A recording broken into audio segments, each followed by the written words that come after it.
Hey, Sean, congratulations. You guys were obviously shorthanded on defense with the guys that were out with COVID.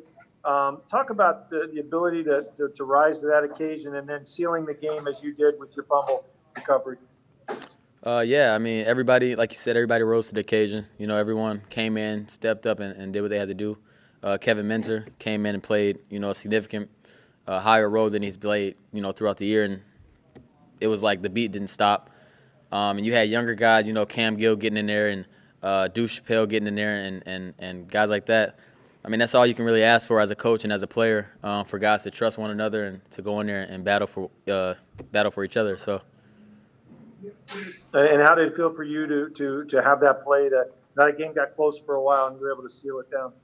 Yeah, it's been a while for me since I've had a big impactful play, I would say. But honestly, I'm just blessed. Just for the coaches, just still believing in me and trusting me throughout the year. Because this year I've obviously had my ups and my lows. It just means a lot to me. Each and every game, each and every day, coaches just telling me, let's go, let's be that player you are. There's no reason you shouldn't be, and always just keeping that confidence there, keeping my morale high, and so very blessed for that. Thanks. We'll go to Greg Allman.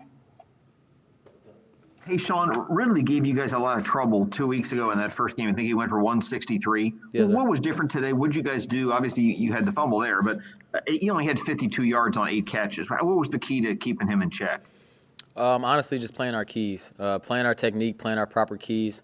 Ridley's a really good receiver. He's really slippery. He's really sticky at the top of his routes, releases.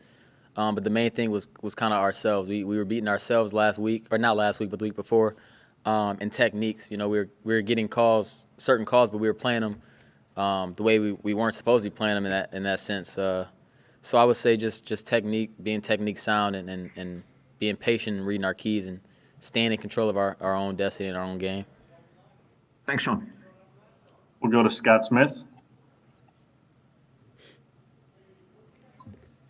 Sean, the importance of going into the postseason with 4 consecutive wins, and obviously these aren't teams that are playoff bound, but just for a team that's trying to find its chemistry and its momentum to hit it here full stride as you go into the playoffs, how important is that for this team? It's very important. You don't really want to go into the playoffs losing. You want to know what it feels like to win. You want to have that hot hand. You want to just keep it rolling, flying on all cylinders. Offense, defense, special teams, and contribute in every way you can. And so, definitely with these last 4 wins, it's a big up for us. We're riding a high horse right now. We just need to continue to ride that and keep playing hard and keep playing for each other. All right, we'll go over to Jenna Lane. Hey, Sean, congratulations. What was it like for you guys having to take the field right after that injury suffered by Mike Evans, who, it's no secret, he's one of the biggest stars on your team? Yeah, absolutely. It was definitely devastating seeing that happen, especially right after the accolade that he just had. But, knowing Mike and knowing how he is, all he would want for us to just keep playing hard and keep playing for each other and one another, and being a family and being a team. And so prayers are up for Mike.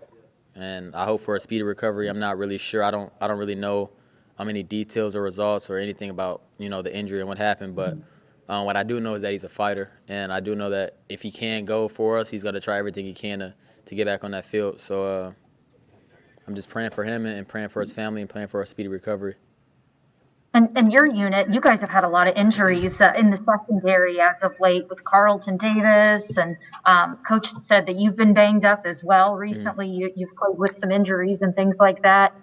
So you guys have been tested a lot too. What is the attitude of the secondary? How are you guys feeling now? You don't know who you're going to play in the postseason, but you do know that you're going to have a bigger test awaiting you. So how are you guys feeling right now, especially after winning 4 straight?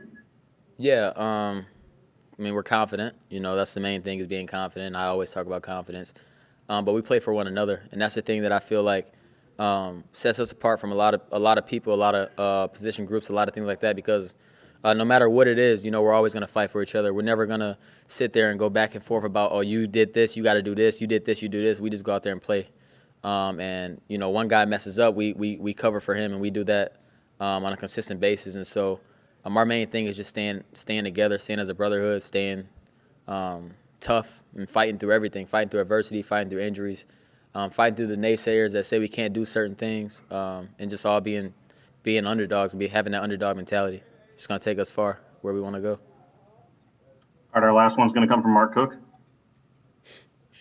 Hey, Sean, you may have had arguably your worst game in your career against Atlanta a few weeks ago, yet you come back today and maybe had your best game of the season. How does that happen, number one? And number two, who's the one guy, would you say, that's helped you confidence-wise, during some of the rough patches this year that's kind of, kept your head up and to lead you to contribute the way that you did today? Going off your first question, being one of my worst games, you said I would agree. I would agree to a sense of just my technique was awful. There's nothing really to get around that. My technique was terrible, and so when you lose at the line of scrimmage, I mean, you're in not panic mode, but you're in trail mode from the get. So just being more technical sound in this game, and like I said, reading my keys and trusting my abilities and just playing. And as far as the guys, like you said, that keeps me confident, keeps me up, honestly, there's a few. I would say every guy in the secondary has a good job of doing that. I would specifically say Ross Cockrell. Since Ross has been here, Ross has been a guy that's always been in my ear because he's seen a lot of things. He's been in a lot of places, and so he keeps me motivated, keeps me confident. And also, I would say our middle linebackers. I mean, Devin does a really good job at that, being in the same draft class. And then the main guys are like Levante and Mint. Kevin Minter, those two guys are kind of the vocal guys in our defense, the leaders. And so they kind of keep me motivated. They keep all of us, on our highs. When they see us getting low, they come up to us, they correct it, and they keep it moving. They tell us, look, it's over with now, let's keep fighting. And so just having those guys to be able to trust you and do things like that, it makes a big difference.